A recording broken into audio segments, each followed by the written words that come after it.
Oke, halo semuanya. Di video kali ini aku akan membahas kronologis channelku yang dihack, bagaimana cerita awalnya dan bagaimana juga caraku mengembalikan akun ini. Jadi udah hal yang umum ya, kalau channel YouTube dihack, pasti atau biasanya konten kreatornya itu ngebikin konten kayak gini. Dia ngejelasin kronologis channelnya dihack. Aku nggak bilang itu jelek atau apapun itu, justru itu sangat membantu. Termasuk diriku sendiri. Jadi karena video itu sangat bermanfaat, jadi aku pengen melanjutkan hal tersebut. Siapa tahu ada juga orang-orang yang di depan sana, di masa yang akan datang, terbantu gara-gara video ini. Siapa tahu. Langsung aja ya, kita bahas kronologisnya. Jadi channel ini tuh dihack di tanggal 4 Juni. Disitulah semuanya dirubah sama si hacker ini dan dia live streaming kripto. Nah sebenarnya indikasi hacking di channelku itu, di akun Googleku itu, sebenarnya udah terjadi 2 hari sebelumnya, yaitu di tanggal 2. Nah di tanggal 2 itu, kalau nggak salah di siang hari atau nggak sore hari lah. Waktu aku buka YouTube, di situ aku harus disuruh login. Nah aku nggak tahu nih apa masalahnya, kenapa aku disuruh login. Jadi ya tanpa pikir panjang, aku ya login doang. Kan akun Googleku itu kan verifikasi 2 langkah. Jadi kalau mau login, walaupun kita tahu passwordnya ya, kita itu harus konfirmasi juga di ponsel yang aku tautkan. Begitu juga nomor teleponnya dan email pemulihannya. Tapi pada saat itu aku nggak ngeh kalau itu adalah indikasi hacking. Jadi ya aku mikirnya terlog out. Mungkin ada masalah apalah di YouTube atau di Google gitu kan. Jadi aku terlog out dari perangkatku, dari HP-ku. Dan aku ya login kembali aja. Tanpa mikirin itu adalah indikasi channelku mau dihack atau tidak. Dan setelah itu di tanggal 3-nya itu masih normal sih coy. Aku buka YouTube masih aman-aman aja. Nah di tanggal 4-nya, lebih tepatnya itu di sore harinya, aku nggak bisa login lagi. Kejadiannya sama kayak di tanggal 2 itu. Aku nggak bisa login, jadi aku coba untuk login. Tapi sayangnya di situ ada notif kalau kata sandi itu telah diperbarui. Nah aku bingung lah ya kan, siapa nih yang ganti kata sandinya nih? Sebenarnya ya, walaupun itu diganti kata sandinya, asalkan kita punya nomor telepon pemulihan, itu bisa kita ambil balik. Gampang banget. Nah yang jadi masalahnya adalah, nomor teleponnya itu juga diganti. Email pemulihannya juga, itu juga diganti. Jadi gimana nih caraku untuk ngambil balik akunnya? Terus yang anehnya lagi itu, biasanya kan, kalau untuk login aja, itu perlu verifikasi dari smartphoneku ini. Tapi ketika si hacker ini ngehack akunku, kemudian dia login terus mengganti apapun itu, nggak ada notif sama sekali di ponselnya, Pak. Itu salah satu hal yang aneh gitu. Kalau aku baru login ya, misalnya ke PC-ku baru login, itu pasti ada notif. Loginnya di mana, terus dia pakai apa, nama perangkatnya itu apa. Kelihatan. Nah, di sini nggak ada gitu. Tahu-tahu udah terganti aja, tahu-tahu nomor ponselnya, nomor teleponnya udah ganti aja. Itu salah satu yang aneh tuh. Nah dari situ aku udah beranggapan kalau ini tuh memang bener-bener hacker. Bukan orang-orang yang lihat tutorial YouTube terus dia nyolong akun. Nah di situ aku panik lah ya kan. Terus aku buka YouTube lah pakai akun Google yang lain. Aku cari tahu gimana caranya mengembalikan akun. Tapi sayangnya abis itu mati lampu. Dan mati lampunya itu lama banget Pak. Jadi ya udahlah besok paginya aku lanjutkan untuk ngembaliin akunku ini. Nah besoknya itu kan di tanggal 5 itu kan. Jadi aku buka YouTube terus ngecek channelku. Dan ternyata channelku udah berubah. Namanya udah diganti, foto profil, banner, videoku di privat semua, ditautkan sama video-video entah dari mana lah. Terus dia live streaming kripto. Dan aku cek notif, banyak lah dari kalian yang komen di IG, terus nge-DM juga di IG, komen di TikTok, ngasih tahu kalau channelku itu dihack gitu. Walaupun cuma beberapa aja yang ku bales, tapi ya aku baca chat kalian semua kok, komentar kalian. Dan thank you banget udah ngingetin, udah peduli. Terus apa yang aku lakukan di tanggal 5 itu? Jadi aku buka YouTube, terus nyari tutorial cara ngembaliin channel yang dihack. Yang mana hacknya tuh ya hack live streaming kripto lah ya kan. Karena aku tahu dari beberapa tahun yang lalu juga banyak channel-channel YouTube yang dihack. Apalagi yang sempet rame itu channelnya Windah ya kan, Windah Basudara. Nah sebenarnya aku mikir gini boy, kenapa channel sebesar itu bisa kehack? Aku pikir itu mungkin kena tipu dari endorse atau download apa dan semacamnya. Jadi ibaratnya kita ini belajar dari kesalahan orang lain lah ya kan. Mungkin gara-gara itu atau gara-gara phishing makanya akunnya hilang. Jadi aku udah yakin nih, bener-bener yakin kalau aku itu sangat hati-hati banget. Akun ini tuh cuman kupake untuk ngegame, ya kan, untuk akun Steam, akun Epic, untuk buka YouTube, untuk buka sosmed, sama untuk nyari-nyari informasi sih. Jadi ya apa mungkin gara-gara itu ya channelku dihack, tapi nggak tahu lah. Tapi intinya aku hati-hati coy. Kalau ada website yang nggak aku tahu, kayak apa nih, itu nggak aku klik. Bagusan aku pakai akun yang lain untuk ngeklik itu. Tapi ya tetap aja dihack kan. Aku nggak tahu tuh kena phishingnya itu di mana. Nah lanjut lagi. Jadi setelah aku cari-cari ya kan, konten-konten yang pengalaman mereka kena hack itu, channel pertama yang ku tonton adalah channel Raditya Dika. Dia di situ juga ngeklaim kalau dia itu hati-hati banget. Bahkan dia kalau untuk buka yang lain-lain itu akunnya berbeda. Akun YouTube-nya itu cuma buat upload ke YouTube. Untuk searching yang lain-lain dia pakai akun yang lain. Tapi tetap aja dia kena. Tapi Bang Radit ini bilang kalau dia itu ada kenalan atau temennya kalau nggak salah itu punya orang dalam lah ibaratnya. Punya kenalan yang kerja di YouTube. Jadi yang ngelihat video Radit, aku ngerasa nggak bisa nih ngikutin caranya dia. Aku carilah tutorial yang lain ya kan. Kronologis yang lain. Dapatlah 2 channel yang ternyata baru-baru ini dihack cuy. Yaitu channelnya Dazzle, terus channelnya Stephen Yang. Nah, ngelihat channelnya Stephen Yang, itu dia cuman channel ini sih, nge-reaction sih. Kurang inilah, poin-poinnya itu kurang nyampe gitu. Jadi aku nontonnya Dazzle. Kalau si Dazzle ini, dia bilang waktu channelnya dihack itu, dia nge-tweet di Twitter. Ya kan, nge-tweet di Twitter, tapi sayangnya dia mendapatkan respon yang kayaknya responnya itu dari bot. Dan dia tuh cukup kecewa katanya.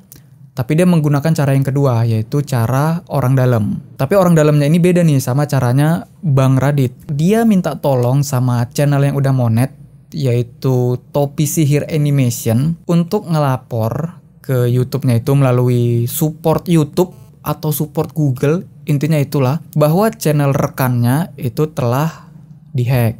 Nah, nanti balasan emailnya itu kalau nggak salah, menurut laporan rekan Anda, channel Anda telah dihack. Gitulah ya kan.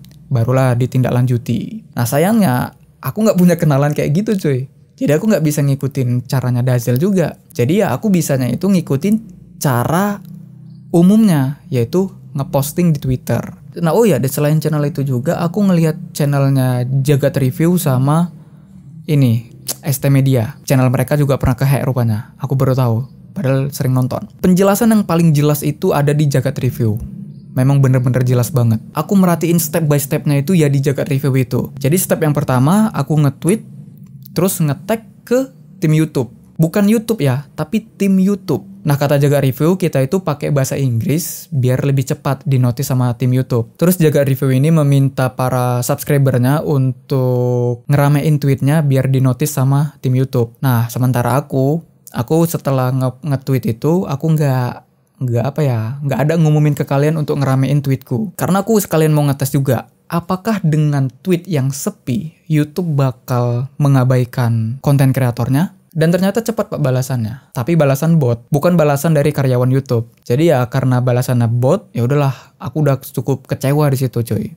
Mungkin bener YouTube nggak peduli kalau tweetnya nggak rame. Jadi ya di situ aku udah pasrah aja lah. Ya udahlah, channelku hilang lah gitu ya kan. Tapi keesokan harinya tim YouTube di Twitter itu nge-DM. Singkatnya itu dia kayak minta email cadangan gitulah yang bisa dihubungi. Dari sini terbukti kalau tweet yang sepi itu tetap dinotis sama YouTube. Walaupun lama, 1 hari. Jadi kan tanggal 5 aku nge-tweet, terus tanggal 6-nya lah pihak YouTube ini nge-DM untuk ngeminta email. Nah, setelah aku kasih emailnya, lama pak responnya, 1 hari kemudian lagi, yaitu tanggal 7. Di tanggal 7 ini, dia ngasih kita link untuk ngisi formulir gitu coy. Yang mana linknya ini memang khusus untuk email kita, email yang kita tulis. Kita nggak bisa pakai akun email lain untuk ngebuka link ini. Nah, udah aku buka, ternyata di situ dibutuhkan. Ini kalau nggak salah inget ya coy, karena aku nggak screenshotin juga. Alamat email yang dihack itu, kemudian ID channel, ID AdSense, sama tanggal channel dibuat. Itu kalian harus tahu. Jadi kalian yang konten kreator harus simpen ID channel, ID AdSense. Terus juga dia minta alamat IP, baru dia juga minta apa lagi ya, kronologisnya seperti apa. Jadi aku ceritailah kronologisnya. Kalau di tanggal 4 di sore hari itu ketika aku buka YouTube, tiba-tiba udah kehack. Dan dia kemudian mengganti foto profil, nama, banner, dan yang lainnya lah. Dan setelah itu di tanggal 10, berarti 3 hari ya dari formulir itu, dapat nih email dari pihak YouTube. Dia bilang setelah melakukan pengecekan memang benar bahwa channel Azlan Arafi Saragih ini telah dihack. Dan ngehacknya itu di tanggal 2 Juni. Disitulah aku baru tahu ternyata di tanggal 2 itu udah ada indikasi hack. Emailnya itu berisi kayak apa aja yang diubah sama si peretas. Yang diubah oleh si peretas adalah password, nomor telepon, email pemulihan, nama channel, gitu-gitulah yang diubah. Dan kalau dibaca-baca memang hackernya ini nggak ada nyentuh AdSense. Jadi nggak ada tuh penggantian nomor rekening, nggak ada. Nah habis itu di bawah uraian itu barulah dia ngasih link recovery. Link untuk memulihkan akun Googleku. Di sini aku agak kebingungan ya. Karena kan emailku ini terhubungnya itu di ponsel, ya kan. Aku juga ngehubungin pihak YouTube itu dari ponselku, dari smartphone. Ketika aku buka linknya ini di PC, itu nggak bisa, Pak. Linknya terbuka. Tapi gimana ya? Nomor pemulihannya itu masih nomornya hacker itu. Jadi nggak mungkin dong aku dapetin kode OTP-nya, sedangkan nomornya itu masih nomor si hacker. Cuman kalau aku buka di HP, di ponselnya ini, itu nggak pakai nomor telepon pemulihan malahan. Malahan pakainya email pemulihan. Yang mana email pemulihannya itu udah diganti sama pihak YouTube ke email pemulihanku yang lama. Nah untungnya aku masih punya akses ya ke email pemulihanku itu. Jadinya ya gampang aja. Tinggal ganti password, lihat kode ininya, kode OTP-nya di email pemulihan itu. Dan sudah terganti passwordnya di tanggal 10 itu. Nah setelah kita melakukan pemulihan itu, kita kan sebenarnya itu diminta sama YouTube untuk melakukan konfirmasi. Setelah melakukan pemulihan, kita diminta untuk menulis alamat IP, terus di mana lokasinya, ya kan? Dan kalau bisa apa perangkat yang kita pakai untuk login pemulihan ini. Setelah itu kita harus ngasih tahu apa-apa aja yang diubah sama hacker. Nah yang aku kasih tahu itu nomor telepon pemulihan, email pemulihan, nama channel, terus apa lagi ya, banner, icon, itulah yang ku kasih tahu. Tapi abis itu aku nambahin tuh di bawahnya. Kalau channelku itu dihapus sama YouTube gara-gara ulah si hacker ini, dia melakukan pelanggaran. Nah, di situ sebenarnya aku udah melakukan banding di YouTube-nya itu sendiri, tapi ditolak, Pak. Jadi aku ngadu lah ke email ini. Aku ngadu dan di hari itu juga, di tanggal 10 itu juga akhirnya channelku itu balik. Di sini YouTube agak cepet lah ngebalesnya gitu kan, ngeresponnya. Di situ aku langsung ganti nama, ganti banner, sama ganti foto profil. Tapi aku belum ngembaliin semua videonya. Videonya itu kan di privat semua itu cuy. Nah aku belum ngelakuin itu. Pada saat itu sebenarnya aku sedang sibuk ngurus channel kedua cuy. Kalian gak usah tau lah channelnya apa. Terus aku juga udah bikin video story di IG. Kalau channelku itu udah balik. Baru di tanggal berapa tuh ya? Tanggal 13 kalau nggak 14 itu. Barulah aku ngembaliin video-video yang di privat. Aku pikir ngembaliinnya itu satu-satu cuy. Ternyata bisa sekalian. Tapi nggak sekalian semua sih. Kayak per 50 video lah. Ku ganti statusnya dari privat ke public. Gitu. Dan baru sekarang aku bikin video tentang kronologisnya. Jadi ya lama banget ya. Baliknya tanggal 10. Bikinnya di tanggal 16. Seminggu kemudian aku baru bikin videonya. Jadi itu aja, semoga bermanfaat. Semoga video ini membantu kalian yang siapa tahu kedepannya ada yang kena hack juga. Karena kejadian ini udah bertahun-tahun lamanya terjadi, tapi YouTube seperti tidak ada perkembangan untuk keamanannya. Asik jebol aja. Dan polanya itu sama aja. Live streaming kripto. Gitu-gitu doang. Jadi terima kasih buat kalian yang udah peduli sama channel ini. Terima kasih buat kalian yang selalu nontonin channel ini. Yang khawatir kalau channel ini nggak ada. Terima kasih, thank you banget. Terima kasih kepada subscriber dan kepada para penonton yang setia menonton channel ini. Terima kasih udah nonton dan sampai jumpa di next video.